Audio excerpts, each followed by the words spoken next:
everyone. Welcome to SWIPE SciComm Issue 4 special episode. My name is Miguel, and today I'm very excited to say I'm joined by a very special guest, Justin McArthur. Thank you very much for having me. Today we brought you in because we've never had a podcast specialist interviewed, and we really wanted to get your opinion about what it takes to really run a science communication podcast. For our first question, just tell us a little bit about yourself and your background in science communication and podcasting. Sure. So, yes, hi, my name's Justin. I run a podcast company called Zinner Co.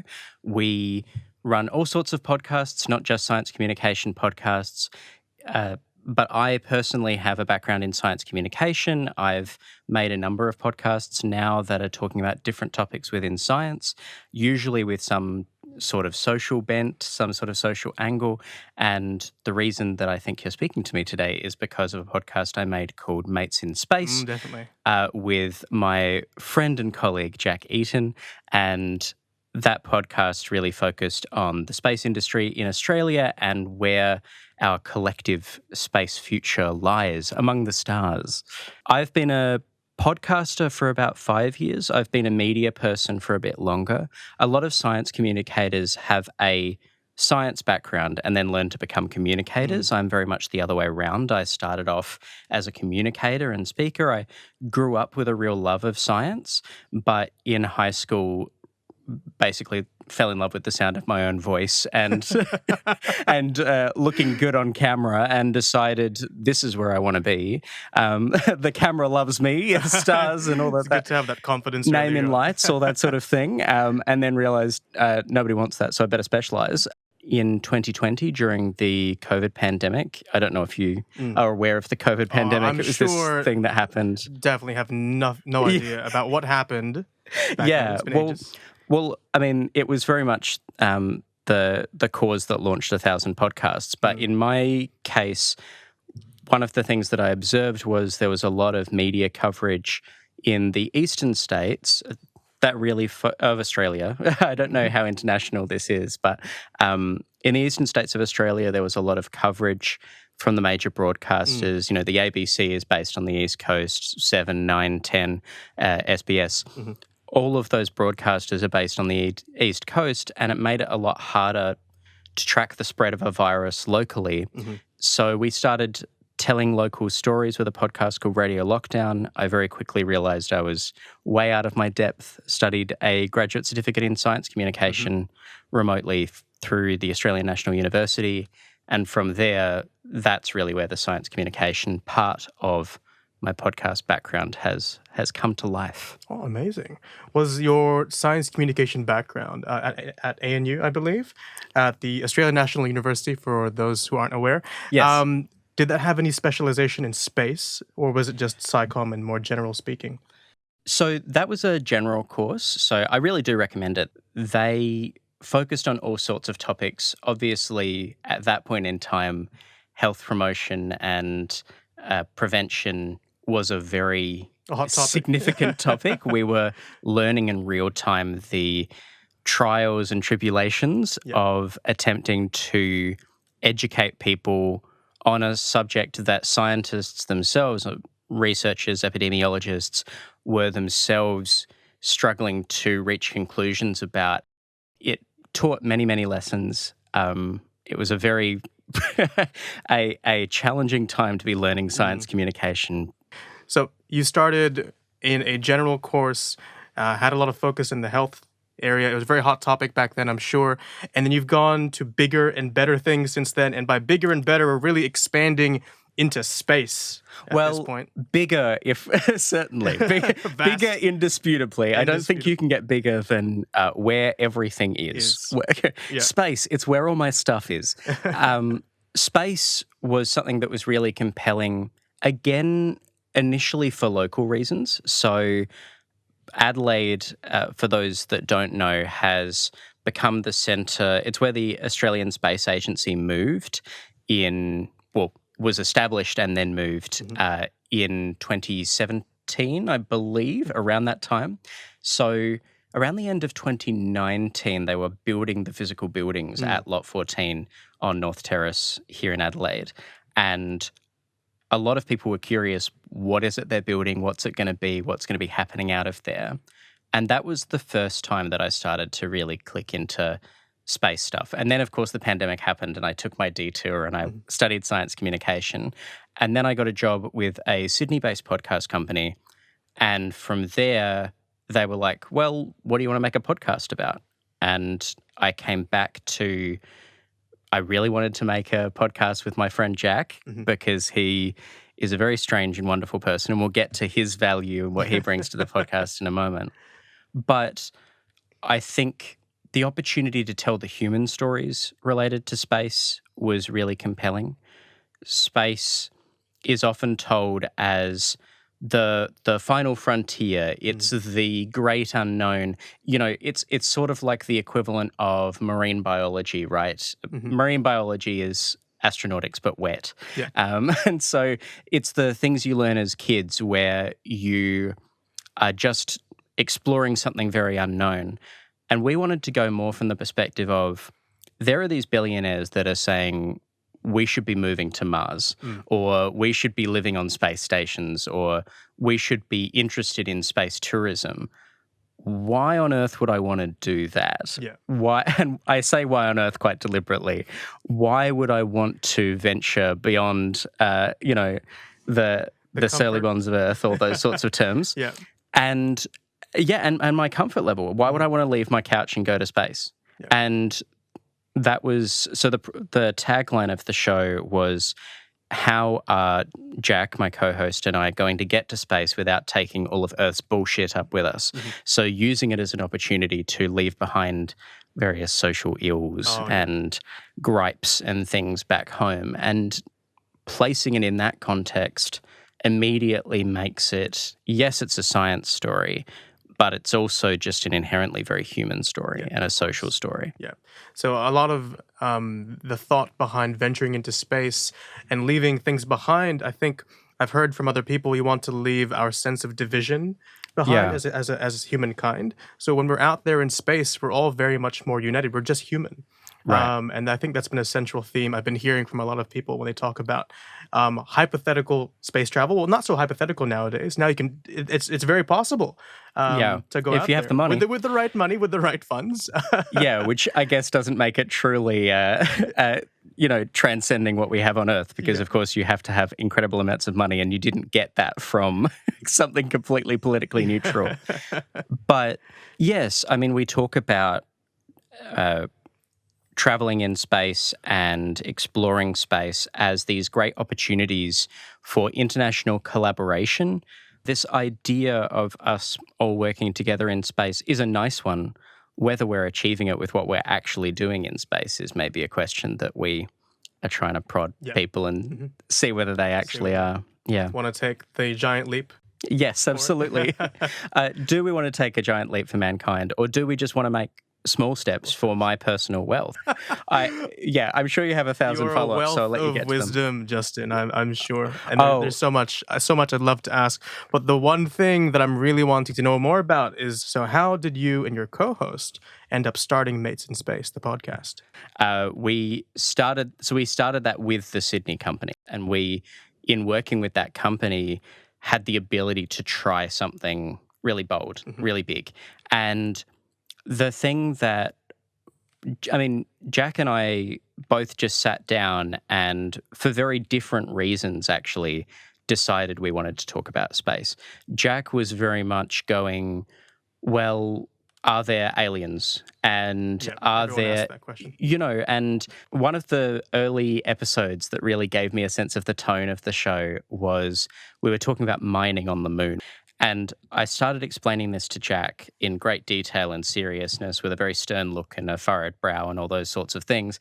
And he said, if you mine too much of the moon, will it become light enough that its orbit changes and it comes down and crashes into the Earth? That's a very good afterthought, almost. Yeah, it's not the question that I had first when I heard about mining on the moon, but I really enjoyed it. And the answer is, I haven't spoken to any astrophysicists about this, but just based on high school physics, I would assume that it would take a very long time to mine enough of the moon that its orbit would be changed.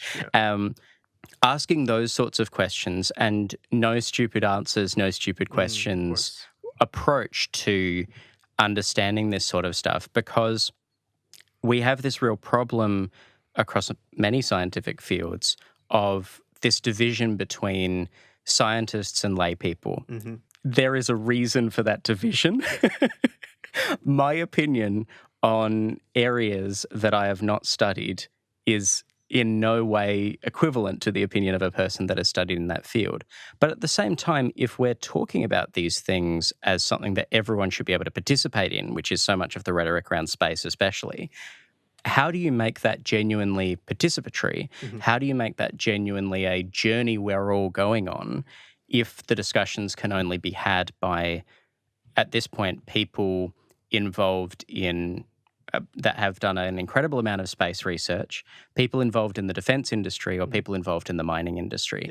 Who gets to decide what are our better outcomes for all of us if only those people are considered qualified enough to have the discussion? This dips into the whole concept of scientific inreach versus scientific outreach, where there's a wall, an invisible wall between those with lots of scientific knowledge and power versus those who are laymen but have all the curiosity, all the questions that we need to move forward in any aspect of science, space especially. The other thing that I'd point out there is that this false dichotomy between scientists and lay people, part of the reason it is false is that it's not like scientists have all scientific knowledge. You certainly have people that become generalists and attempt to learn as much about as many fields as they can. But if I were to hand you a crab and a pressure valve and and a series of different objects from various parts of scientific inquiry, you would have a relative knowledge of all of those things, and it would be based on the things that you studied, you've researched, you've looked into. And there is a level to which scientific literacy is not about having done the research yourself. It's about having the ability to go and read the papers, of course, or having the ability to have an informed insight. And that can be the work of science communication, I think. It's never going to make you an equivalent authority to the person in the field, but it might allow you to read a paper with a slightly more confidence, or just to understand what's happening. Because I don't think you need to have an incredible depth of knowledge about lunar regolith to think about what the mining industry is doing, right? Yeah, you just need to have that spark of interest, but also the ability to have something that's accessible to you. So increasing accessibility in science communication is a huge part of our job to make things more readily available to people. And podcasts like the one you're running now, to give people a bit of a slice of the moon, which I now know is not made of cheese. As a kid, I thought it was made of cheese. Letting them know what it's actually made of, dust and bits of silicon and all these things. Pretty much. People wouldn't know that otherwise. No, it would be very difficult to make cheese on the moon, but I guess someone will do it, and that is the frontier that NASA should be pursuing. I can talk at length about this, but I don't think it's what you're interested in. So I'm sure I'll keep in all the bits that I do want. Well, that's great. I just wanted to know, what do you think it takes to actually create an engaging podcast? I guess in the theme of science communication, if there are any strategies or techniques you find particularly effective to accomplish this? Yeah, so I would say get a Jack. There's only one limited edition, one in the world. He is certainly a limited edition. What I would say is a lot of podcasts that effectively talk about science have one person that has read far too much and one person that's read far too little. And it is in the mediation between those two positions that you come to what is useful information for a listener that hasn't been in either position of being able to ask or being the person answering. So have one person that goes off and researches things and really learns a lot about a topic, and then another person that sits there and asks all the silly questions that maybe there's silly questions that that person's thinking, and maybe there's silly questions that they're going, I bet someone out there is wondering this. You've got to be able to ask those interesting questions to end up down the delicious rabbit holes that you and I have probably already gone down several times in this interview. Yeah.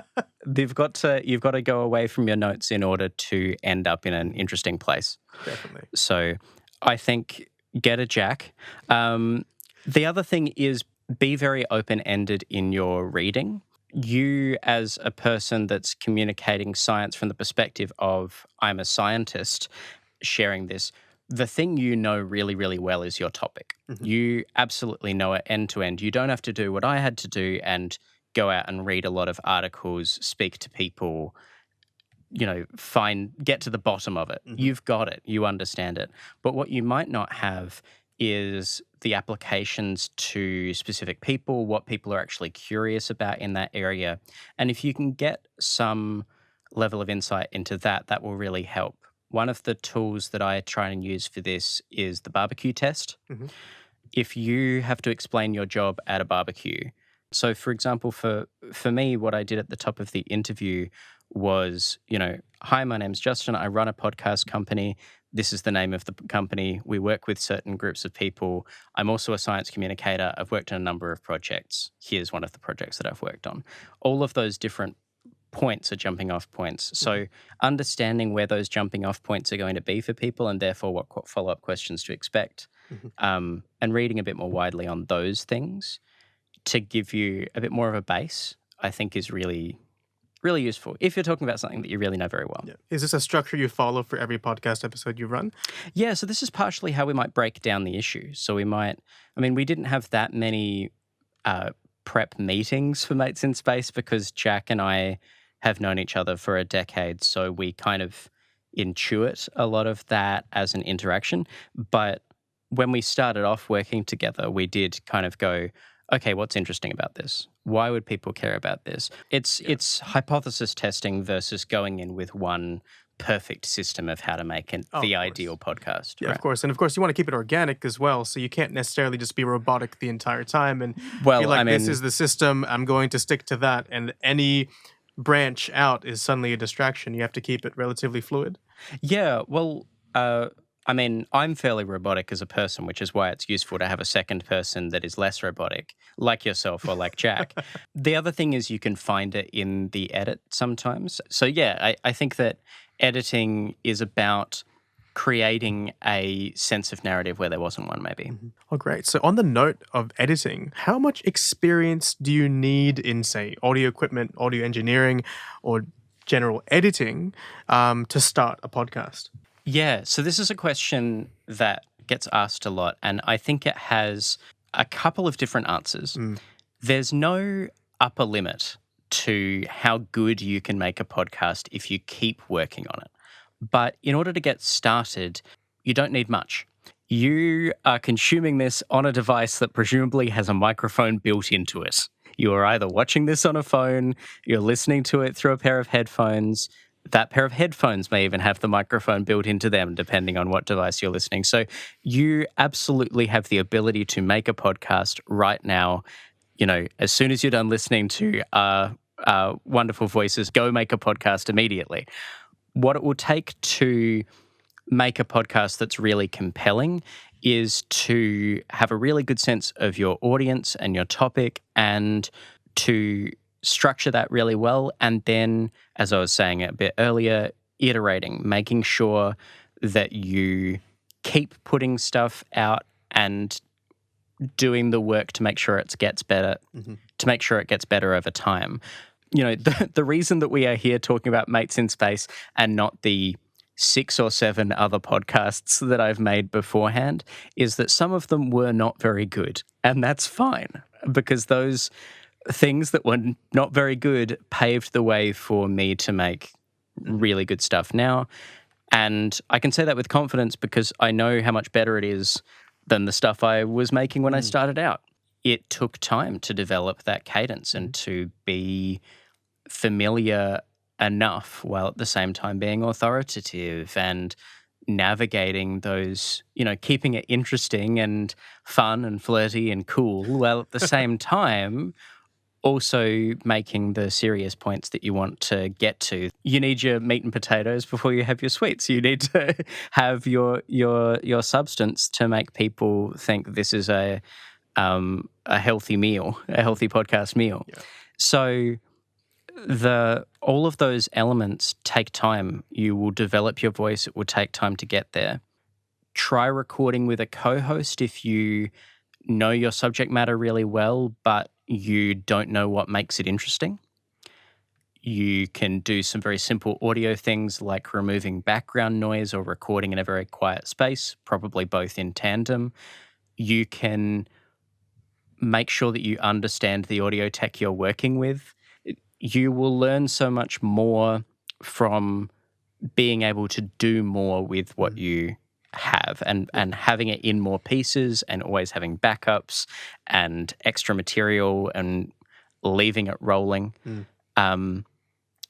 But I would say that the first thing to do is breathe, and the second thing to do is iterate. Yeah. That's really it. That's the heart of it. So the substance first, know your equipment well, know what you're working with. Yeah. But you have the power to go out there and do it yourself right now if you really, really wanted to. And in the end of the day, practice makes perfect. It could take 7 podcasts and then the 8th one becomes really good. Yeah.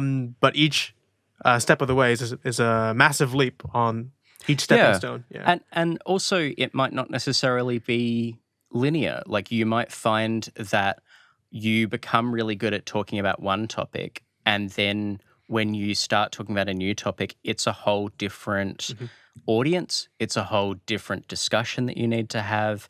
You need to teach yourself a whole different way of thinking about it. You have different pitfalls. If you're talking about health, and you're talking about weight and, body types and those sorts of things, that's going to be a completely different topic with completely different pitfalls. Talking about vaccines is a very different topic with very different pitfalls, right? You will learn as you approach your subject matter what the specific difficulties and challenges are. Knowing your subject matter and having a very specific having a very specific take on your subject matter, but also a specific taste for your subject matter will really help you. Do you think that your background, I'm not sure if you share your background in your episode, say like you come from a science communication background, you've got the qualification for it. Do you think that gives you a sort of air of authority that helps people believe what you're saying? I don't think I don't think enough people know what science communication is for that to convey authority yet. When I try and convey what it is, I just say I'm like Dr. Carl and leave it at that, and just give people a winning smile and try to wear a colourful T-shirt. I think what conveys authority is knowing your stuff, knowing what you're talking about. And also, I don't think people need authority. Where people need authority, they need to know that what they're hearing is factual, but also a lot of people are tuning into podcasts for a very emotional reason. Podcasting is a very intimate medium. It's very fit for storytelling. You get to hear people go on a journey, and you can really hear people learn things in real time or contemplate things. I just took a beat then and went, oh, crap, I might be wrong. That, I think, is a really powerful thing, not just what I did, but it's a really powerful thing in general to hear people react to things and learn things.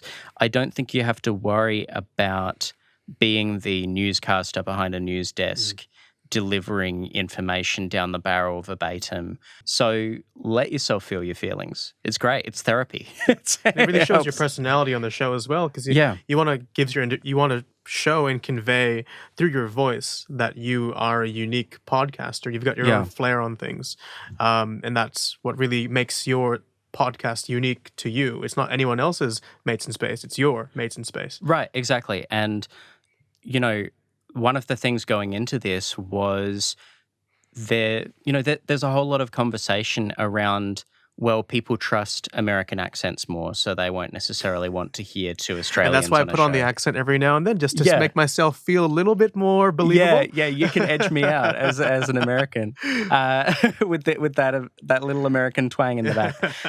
If you make your perfect podcast, we would love to hear from you. Love to hear. On that note, since we're talking about examples of making things engaging for people, I'd like to hear an example of a particularly challenging or exciting episode or topic that you've covered and how you made it engaging for your audience. Yeah, so there's a couple that I could go to here. I've already talked about two of them, which were our first episode, which was about the Artemis Accords, which were the legal agreements that governed the process of potentially mining on the moon in the future. Yeah, that's a mouthful. Yeah. The Artemis Accords are dry legal nonsense and have an incredible impact on the next few years of space exploration. They're the reason that suddenly, if you just take a step back from space is great and think, this was the question we went into that episode with. Why is at that point the US Vice President Mike Pence really interested in sending the first woman to the moon? I haven't thought of him as much of a feminist in my life. So what's really behind this thing? It's actually because it's got all of these implications for defense, mining, and diplomacy. That then places that in a context of, this is a thing that has been sold to us one way and yet is being used for this completely other purpose. Now this is conspiracy. Now this is true crime. Now this is political intrigue, right? This isn't a science show anymore. We did a similar thing, but in a very different way with the animals in space, which is the other one that I mentioned before. That was our other big two-part episode where we talked about first we talked, as I mentioned, about pets going into space. So how would your pets do? Do you have any pets? I am the owner of many fish. Yeah. I'm an aquascaper, but no puppies or cats, unfortunately. I'm allergic to cats. There we go. Yeah. Well, then you may have struggled with certain flights there was only one cat in space. That they primarily went with dogs. It was really interesting, the comparison between why the Americans used monkeys and why the Soviets used dogs. And it's because the Americans thought that the monkeys would most closely emulate the human experience. Yeah. So, and they were saying, well, we want to send people up, so we will use monkeys because they are as human proxy, analogs. As a model. Yep. The Soviets went, well, we want to be first, and the dogs are more docile. So and they were indeed first because, and at the very least first in plenty of numbers. They sent up an incredible number of dogs. They sent up about 60 Soviet space dogs. We think of Laika as the only one. So immediately I've broken that down in a number of different ways that make it, yes, still a story about science, yes, still a story about history, and, there's some dry stuff in there. But what was it people were trying to do? Did they achieve it? And what are the things that we would want if we were to go to space now? Would you want to take your fish to space? If it allows, and if it doesn't cost an equally expensive ticket for the fish as well. Yeah, that's true. That's true. Well, I can't guarantee that. I will have to speak with my friend Jeff Bezos, and we'll see if we can negotiate that. Right? A special price ticket. Yeah, absolutely. Yeah, but then immediately as well, we get into these conversations around the people that can afford to go into space. So even though we just had that discussion right there, and that's very, very light, then immediately you go, well, why shouldn't you be able to bring your fish? If you're being expected to, especially if you're being expected to, set up the first colony on Mars, why shouldn't you be allowed a pet? Or why shouldn't you be allowed a cool, refreshing beverage when you get there? Or those sorts of questions are the ones that I've never heard any other space podcast talk about. And you're the one that wants to talk about it. And we were the people to talk about it. Yeah. We were the brave pioneers to ask what happens when you try and drink Coke The in daring space. questions. Yeah. People want to know, like, as soon as Yeah. you ask that question, and no one's ever thought of that question before, suddenly something they just need to know. Like, what does happen when you drink Coke in space? Do you actually know? Yes. Well, there was a Coke and Pepsi actually competed to have the first cola in space. In the end, NASA relented and let both of them go up. But Coke's method was a lot more advanced because they'd come up with the idea first, and Pepsi kind of they found out and piggybacked on the idea. But apparently neither of them were very good. The fizz was not particularly fizzy. After a while. The Coke effectively used a pressurized bladder that then sprayed it into your mouth. Kind of, I think they said it was like a spray cheese nozzle that then pressurized it as it sprayed it. I can't quite remember. It's been a little while since we did that episode. Completely different at that point. It was a deeply gross idea. The idea of this is how we have to consume Coke. And I think both of us, as well as our guest for that episode, decided immediately that we would not drink any soft drink in space. That's such an interesting angle to go about a thought process. Coke or Pepsi in space. I would have never thought anyone would think about that. Yeah, the Cola Wars were fought in space as well as everywhere else. The Cola Wars. Oh, I love that. I love that. Incredible number of topics. We could definitely go deeper in how do you approach the process of selecting and researching topics for these podcast episodes? Yeah, so a lot of it is the process that I was just talking about. But if we were to, honestly, a lot of it was as simple as, what are you interested in talking about? And for some of our episodes, we had guests, so we would ask them. We had the esteemed Cez, who is a TikTok influencer, who had a podcast that we were kind of cross-promoting, and that podcast was about going out for a drink with some comedians. And so that's when we decided we were going to talk about drinks in space. So that's where we got the topic from. But that topic in itself isn't anything. That's just, what's it like to drink beverages in space? Then we broke that into a lot of different subtopics, and largely that was me doing research. So then I went, well, what about alcohol? What about soft drinks? Because obviously carbonated beverages do something different. What about, water? How do things... And then there's also the water element of everything being dehydrated in space. So how do they use the centralized, water filters and things like that? So immediately I took these as research questions. I went into it and I went, let's find answers to 10 different questions. And then when we sat down to record, it was a matter of me saying, here are a couple of things, which ones do you want to hear about? And then just ask me questions until I've hit all of these topics. But realistically, what we were doing in the room was just firing questions at each other. And I think that's I don't know. Maybe I've revealed too much of the magic now.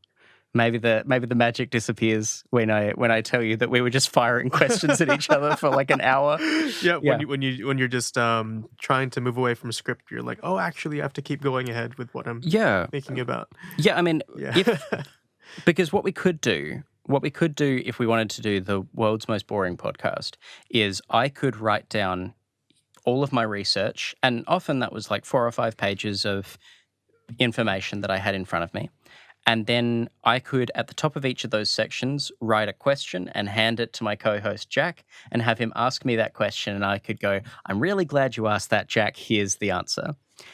But as it is, yeah. But that wouldn't be compelling. That wouldn't be fun at all. Yeah. No, there wouldn't be anything to that. So instead, I write all my research and then I say, interview me about, I'm going to do some degree of a presentation about drinks in space, and now ask me questions about drinks in space. And I'm probably going to have to say about 3/4 of the time, I don't know the answer to that. But it's a good thought to ponder about, and you can hypothesize right on the spot. This is an advantage you will have at home if you are an actual scientist. Yeah. You will not have to answer "I don't know" as often as I had to. But it was a really good way of getting to that topic, I think. For that one in particular, it was quite difficult because we were trying to do like cross-promotion for another show. We were trying to cover, I think, up to 10 different beverages. We're going into different directions. And at the same time, we're still trying to hold this principle of what is the human element of being in space? What is the thing I would miss most if I left Earth? What is the thing that I want to be able to tell my family about space travel that I didn't know before this episode? You know, those sorts of questions. And yeah, it's a lot of things to juggle. But, you know, hopefully we got there. I like that episode. And you might too. Yeah. So if you want to know more about the Mates in Space podcast, we'll have a link down in the article, so make sure to check that out. Yes. I will I will do custom director's commentary on every episode just for you, just for your benefit. Oh, thank you so much. Yeah, just for the benefit of your readers / listeners / watchers. You have so many. Yeah. You have everyone. It's beyond audio visual at this point. It's just every auditory sense. That's fantastic. I love it. Yeah. Cool. So what final piece of advice would you give to aspiring science communicators who are interested in starting their own podcast? Yes. Well, I kind of mentioned it before. It was breathe and iterate. And I don't know that I've done a particularly good job of following my own advice in this interview, but yeah, you know your field really well. If you are a scientist or a science communicator, even if you don't have a background in that specific field, you've read a lot, you understand what it is that you're talking about. Take a breath and say it from your own perspective, and bring what you have to bring to it. There's a reason that you were interested in that topic, so speak from that interest, speak from that experience. One of the things that I wish we'd done more of on Mates in Space, because we had limited time to make the show, we didn't have as much time to look for expert guests, and also because Jack and I don't come from the space sector, we don't have necessarily space contacts ready to go. We did have a couple of fairly special guests right towards the end of the season in the Deputy Premier and the, at that point, Associate Director of the South Australian Space Industry Centre, now Director of the Space Industry Centre. But we didn't have that many experts available to us, so it was just us muddling through. I wish that we had brought on more people, and you as an audience member that is looking to make science stuff probably have access to more people than we did. So use your connections. And even looking back on the show, I'm very proud of it, but I also think we would make a better show now. Mm-hmm. We would make, and in a couple of years' time, we would make a better show than that. Mm-hmm. So you can always be growing, you can always be iterating, and yeah, put stuff out there.